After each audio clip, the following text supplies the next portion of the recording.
तो मुर्शिद खाने की बात हो रही है। अब तो मुझे कहना ही नहीं चाहिए कि आप लोग हाथों को बुलंद करें या आवाजों को बुलंद, ये तो खुद ही हो जाती है। आवाज़ें बुलंद। ऐ घराना नबी, आवाज़ें बुलंद। ऐ घराना नबी दी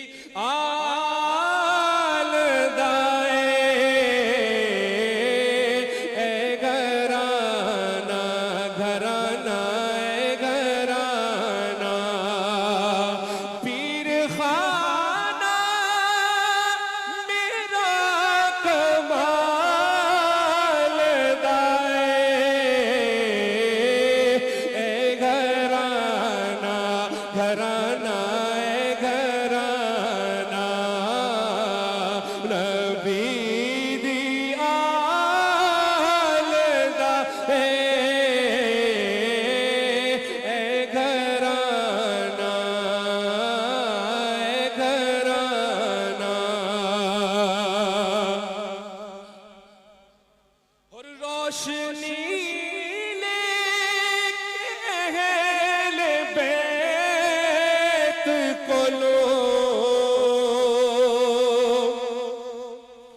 रोशनी लेके अहले बैत को लो।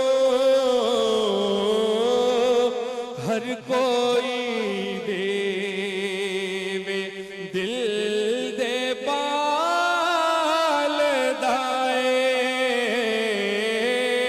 हर कोई देवे दिल दे पाल दाए। पीर खाना मेरा कमाल दाए, ऐ घराना। आखिर में हाथ बुलंद करके कह दे, ऐ घराना नबी